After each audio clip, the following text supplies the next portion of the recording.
마태복음 28장 1절부터 10절까지의 말씀입니다.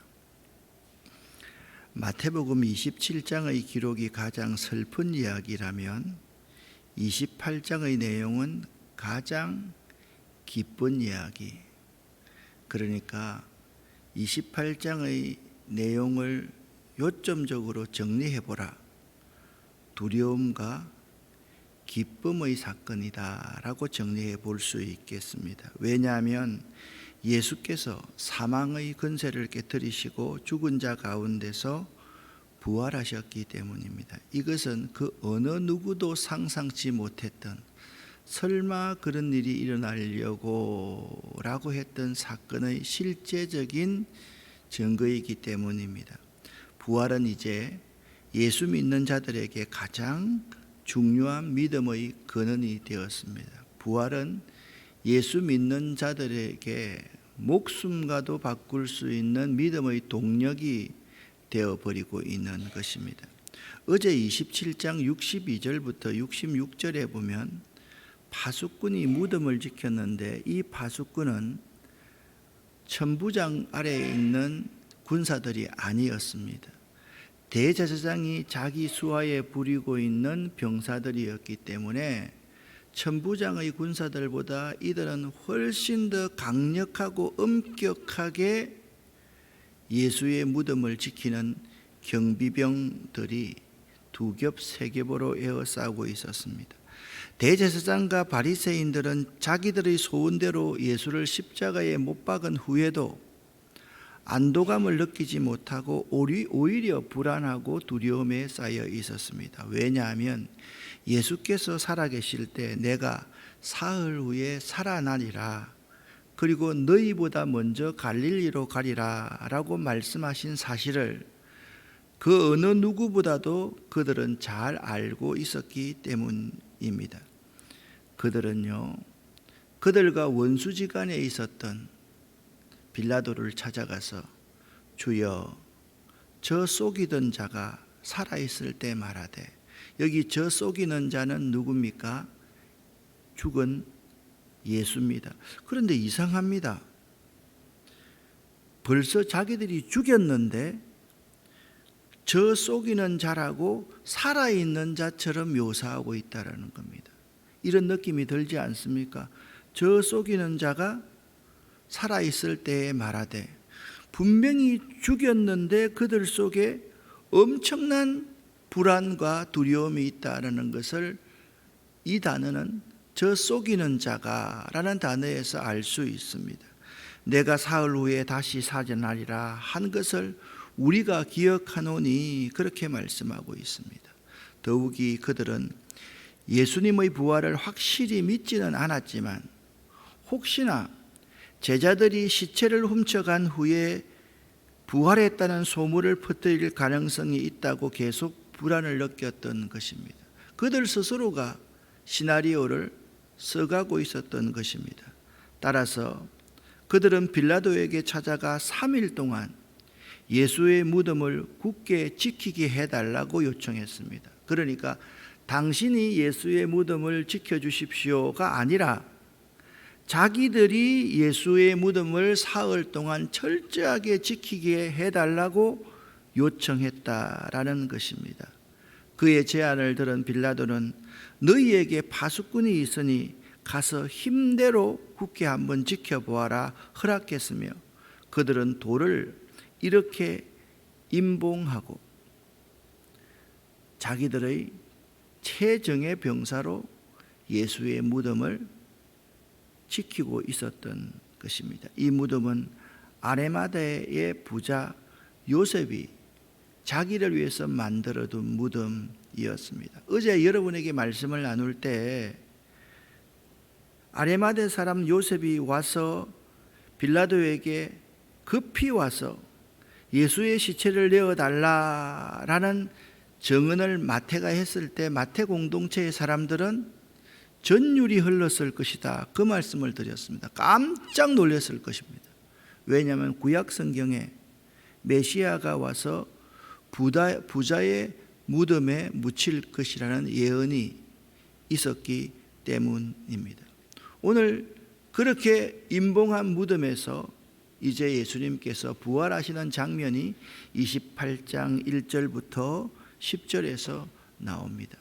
이제 안식일이 지나고 토요일이 지나고 안식 후 첫날 주일이 되었던 그 새벽에 막달라 마리아와 다른 마리아가 무덤을 보려고 갔습니다. 그런데 그 순간 돌을 사람의 힘으로는 옮길 수 없거든요. 큰 지진이 나며 주의 천사가 하늘로부터 내려와서 돌을 굴려내고 그 위에 앉아 있었습니다. 그 천사의 모습은 번개 같고 그 옷은 눈같이 희었던 것입니다. 특별히 28장 2절부터 3절까지의 이 내용은요, 사복음서 기자 중에서 마태만 기록한 마태의 특수 자료입니다. 다른 무덤에서는 빈 무덤의 발견만을 언급하지만 마태는 여인들이 큰 지진을 경험하고 그 지진 후에 천사가 내려와서 그 돌을 굴리고 있는 장면을 목격했다라는 사실을 보도하고 있는 것입니다. 성경에서 지진이 일어난다라는 것은 하나님의 임재, 하나님의 강림, 하나님이 역사하실 때 나타나는 현상입니다. 특별히 여기서는 하나님의 능력을 증거해 주는 것으로 지진이 났다라고 자주 언급하고 있고 지금 언급하고 있습니다. 따라서 여기서 지진의 발생을 마태가 기록한 것은 예수 부활 이면에 하나님의 크신 능력이 함께 역사하셨음을 의미합니다. 다시 말하면 예수의 부활은 하나님의 크신 능력이다 라고 증언하고 있는 것입니다. 주의 천사가 하늘로부터 내려와 돌을 굴려내고 그 위에 앉았는데, 여기 이제 앉았는데라는 헬라어 단어는 미완료 시제입니다. 왜 마태가 이 문장을 미완료 시제로 기록해 놓았을까요? 천사가요, 마치 그 돌 위에 앉아가지고 무덤을 찾는 여인들을 기다리기도 하듯이 계속 기다리고 앉아 있었음을 묘사해 주는 단어가 그 돌 위에 앉았는데 라는 단어의 의미인 것입니다. 그 천사는 단순하게 돌을 굴리러 온 자가 아니었습니다. 예수 부활의 산 증인으로 예수의 빈 무덤을 확정하고 보존하는 일을 수행했던 일종의 하나님의 능력의 영광스러운 도구로 사용되었음을 보여주는 단어가 내려와 돌을 굴려내고 그 위에 마치 두 여인을 기다리듯이 앉아 있었다라는 의미입니다. 자, 이 광경을 목도한 경비병들은 그 천사를 보고 두려워서 떨었고 마치 죽은 사람처럼 되었습니다. 그러니까 경비병들은요, 상상을 초월한 이 눈앞의 이적들에 압도당하여서 잠시 정신을 잃었던 것 같습니다. 그러나 그들은 이 같은 잠시 동안의 무의식 상태에서 깨어나서 곧장 그들의 임무가 무엇이겠습니까? 이전에 그들이 졸았는지, 그 자리를 떠났는지, 다른 장소에서 쉬고 있었는지, 그것은 전혀 중요하지 않습니다.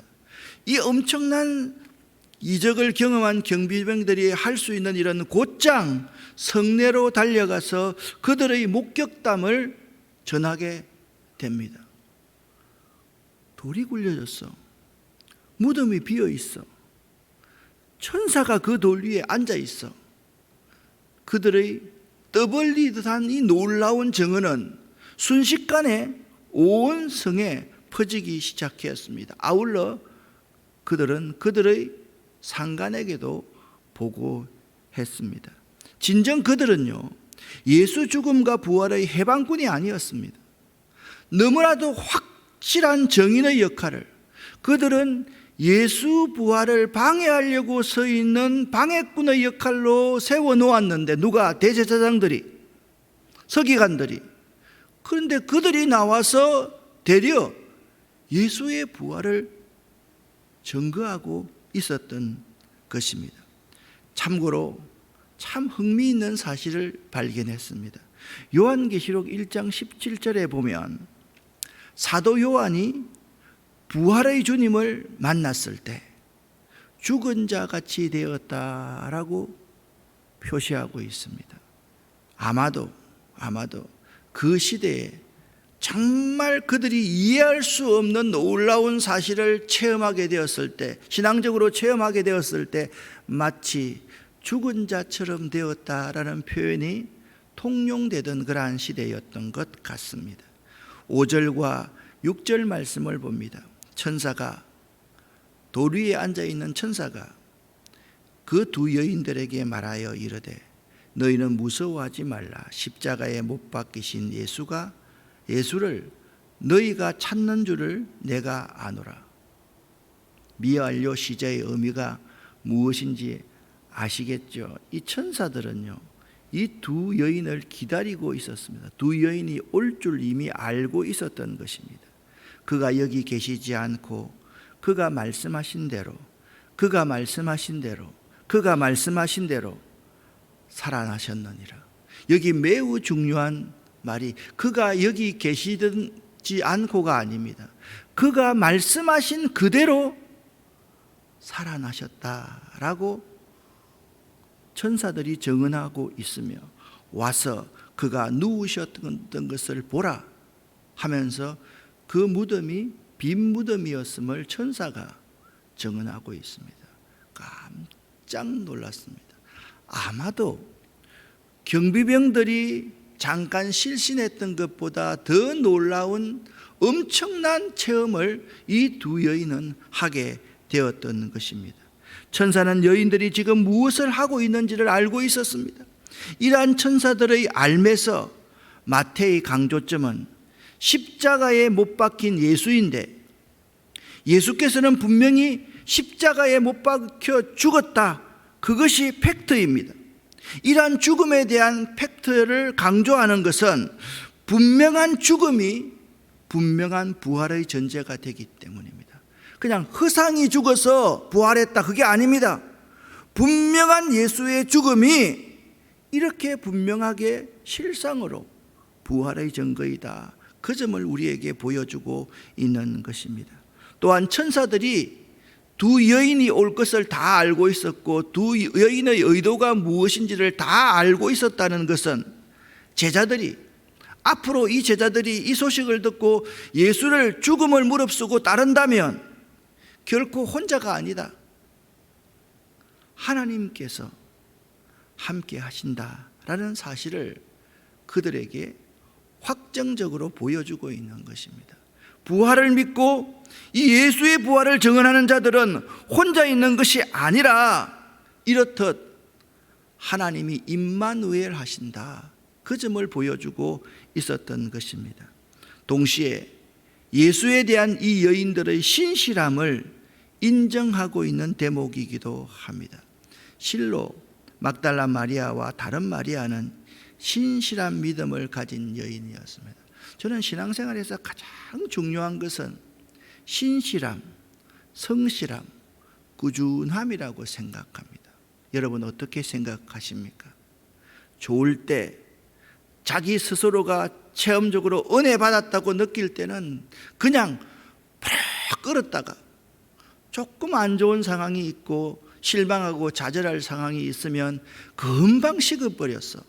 우리의 입술에는 찬양하고 감사하는 마음보다 불평과 원망이 터져 나오는 그러한 끓는 냄비 같은 신앙인이 되어서는 결코 안 될 것입니다. 여러분 기억하십시오.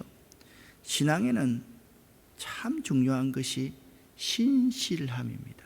그래서 요한계시록에 보면 예수님이 다시 재림하실 때 신실하신 주님으로 언급하고 있습니다. 여러분의 삶이 신실함으로 점철될 수 있기를 예수 이름으로 간절히 축원합니다. 또 7절부터 8절까지를 보겠습니다. 또 빨리 가서 그의 제자들에게 이르되 그가 죽은 자 가운데서 살아나셨고 너희보다 먼저 갈릴리로 가시나니 거기서 너희가 배우리라 하라라고 천사가 이 두 여인에게 명령했습니다. 보라, 내가 너희에게 일렀느니라 하거늘 그 여자들이 무서움과 큰 기쁨을 동시에 감정적으로 느끼면서 빨리 무덤에서 떠나 그 빈 무덤을 떠나서 제자들에게 알리려고 다름질했습니다. 여기 다름질했다라는 이 단어는요, 또 이런 대비를 생각해 볼 수가 있습니다. 자기의 죽음 때문에 체포되고 잡혀가시고 고난당하시던 예수님을 놓고 36개 출행랑을 했던 예수의 제자와 신실한 믿음으로 끝까지 예수 부활의 증인이 되기 위해서 다름질하고 있는 이 두 여자 가운데 누가 진정으로 예수의 제자인가를 우리에게 설명해 주고 있다라는 것입니다. 자기의 안전판을 마련해 놓고 멀찍이 주님을 따르는 베드로처럼 그런 사람으로 살아갈 것인가, 신실하게 성실하게 뚜벅뚜벅 꾸준하게 드러나지 않고 비춰나지 않고 이름은 나타내지 않지만 성실하게 예수를 섬기며 갈릴리로부터 지금까지 따라와 있던 이 여인들과 대비될 수 있는 것입니다. 우리 신앙인들이요, 너무 이 신실함이 없습니다. 그냥 적당하게 자기 도망갈 자리, 도망갈 시간 다 변명할 거 다 마련해 놓고 멀찍이 베드로처럼 따르는 것이 우리들의 모습이 아닐까? 아니, 죄송합니다. 저의 모습이 아닐까라는 생각을 한번 해보았습니다. 특별히 7절 첫 부분을 한번 보십시오. 빨리 가서 빨리 가라라고 천사는 두 여인에게 명령하고 있습니다. 예수 부활의 소식을 들은 자는 더 이상 그 무덤 앞에서 머무를 수가 없었습니다. 슬퍼할 수만 없었습니다. 좌절과 절망에 빠질 수는 없었습니다. 왜냐하면 희망을, 복음을 전파해야 되기 때문입니다.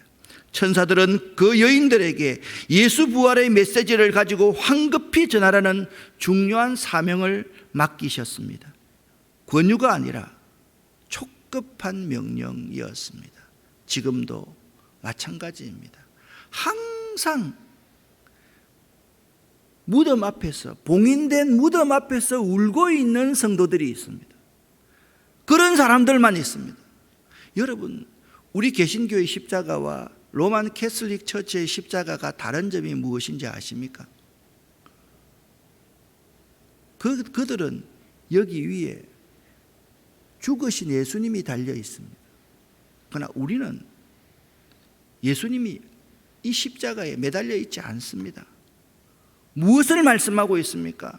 우리는요, 슬픔, 여기에 머물러 있는 자가 아니라 이 세상에 슬픔에 빠질 수밖에 없는 모든 사람들에게 희망을 주는 희망 전파자가 되어야 한다라는 메시지인 것입니다.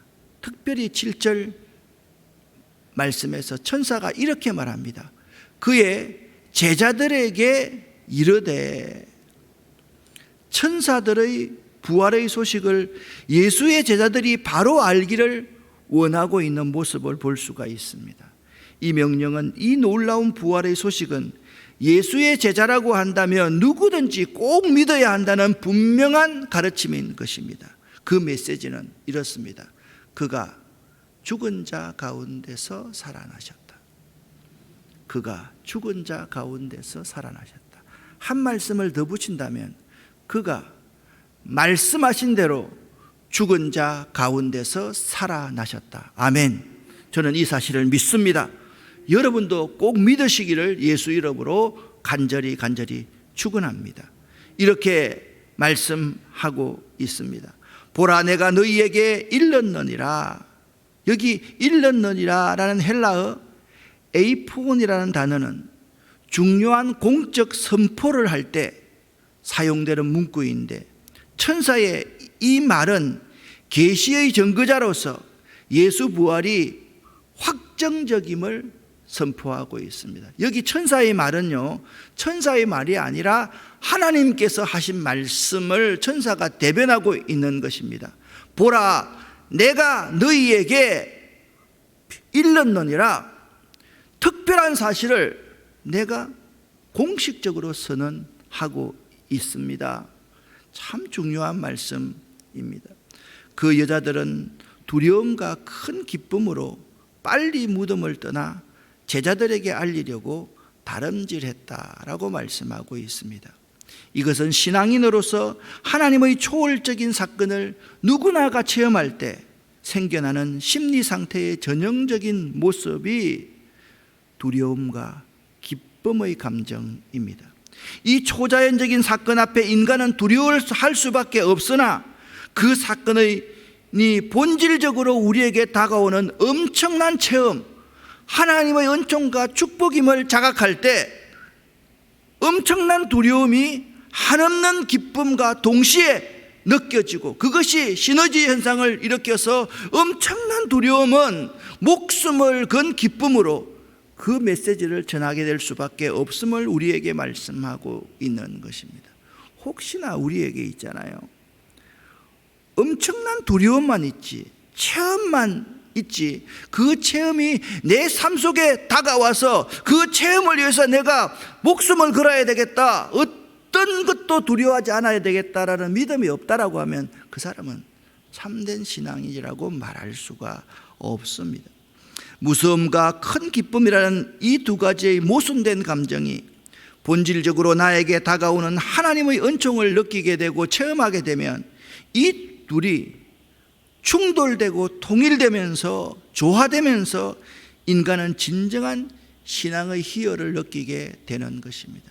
기독교의 복음 전파의 메시지, 목숨 걸고 전파하는 그 메시지를 전할 수 있는 핵심이 뭐냐 하면 두려움과 큰 기쁨이 시너지를 일으키는 것이라는 사실을 알 수 있습니다.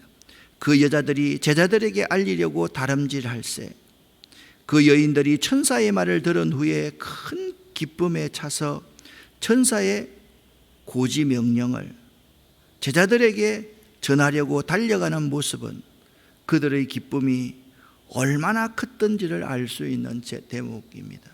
이것이 기독교의 복음이 세상으로 전파되는 큰 동력임을 우리에게 보여주고 있습니다. 그런데 그들이 천사의 고지를 받고 제자들에게 전하려고 달려가는 그때에 예수께서 나타났습니다. 9절 말씀입니다. 평안하냐? 여자들이 깜짝 놀랐습니다. 그리고 예수의 발을 붙들고 경배하기 시작했습니다. 이에 예수께서 말씀하십니다. 무서워하지 말아라. 가서 내 형제들에게 갈릴리로 가라 하라. 거기서 나를 보리라 하시니라. 자, 예수님의 말씀은 평안하냐라고 물으셨고, 두 번째 예수님의 말씀은 가서 내 형제들에게 내가 이미 선언했던 그 메시지를 전파하라. 예수님께서 무엇을 선언했습니까? 내가 사흘 만에 살아나서 너희보다 먼저 갈릴리로 가 있을 것이다. 그 메시지를 전파하라고 예수님께서 말씀하고 있습니다.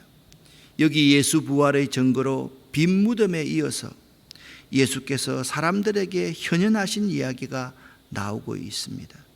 이 예수의 부활하신 예수가 나타남을 최초로 목격한 행운을 부여받은 자가 남자가 아니라, 그 큰 소리 치던 남자 제자들이 아니라 여자라는 점이 참 주목할 만합니다. 여자는요, 유대 시대에 온전한 인격체로 인정받지 못하며 단지 재산 목록 중 하나에 지나지 않는 자들이었습니다. 그런 상황 속에서 예수께서 부활 이후에 평안하라, 평안하냐라고 물었던 것도 여자였고, 처음으로 예수를 만났던 자들도 여자였다. 얼마나 여성의 인격, 여성을 부활의 정인으로 소중히 여겼음을, 꾸준하고 성실하고 신실한 믿음이 얼마나 소중한가를 우리에게 가르쳐주고 있는 것입니다.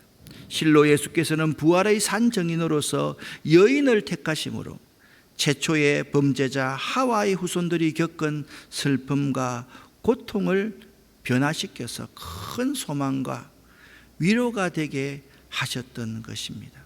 10절 말씀입니다. 이에 예수께서 이르시되 무서워하지 말라. 가서 내 형제들에게 갈릴리로 가라 하시니 거기서 나를 보리라 하시니라. 오늘도 이 말씀이 그대로 우리 가운데 이루어져야만 할 것입니다. 여러분, 나가셔서 주변 많은 사람들에게 예수님께서 우리에게 말씀하신 이 부활의 실제적인 사건을 매 순간 정언하시는 여러분 되시기를 예수 이름으로 간절히 축원합니다. 기도하겠습니다. 하나님 아버지여, 예수 부활의 증거들이 차고 넘치는 광경들을 지금 우리가 보고 감동하고 있습니다. 혹시나 우리가 예수님 부활하셨습니다 라고 말만 하지 실제적으로 믿지 않고 있지 않는지 이 시간 생각해 볼 수 있도록 도와주시옵소서. 되돌아볼 수 있도록 도와주시옵소서. 천사가 하나님께서 말씀하신 대로 이루어졌다는 사실을 전하라, 우리에게도 말씀하셨사오니 우리가 이 두 여인이 될 수 있도록 도와주시옵소서. 우리는 모태신앙자도 그렇게 많지 않고 우리의 조상들도 처음부터 예수를 믿지 않았고 우리 가운데는 당대에 예수를 믿는 분들도 계십니다. 우리가 이 비천했던 두 여인임을 고백하면서 예수 부활의 정인들이 될 수 있도록 도와주시옵소서. 그리하여서 복음이 땅끝까지 충만하게 편만하게 퍼질 수 있는 그 역사가 오늘 이 자리에서부터 나타날 수 있도록 도와주시옵소서. 우리들이 이 사실에 목숨을 걸 수 있도록 도와주시옵소서. 이 시간 결단할 수 있게 도와주시옵소서. 예수 그리스도 이름으로 축복하옵고 간절히 기도 올립니다. 아멘.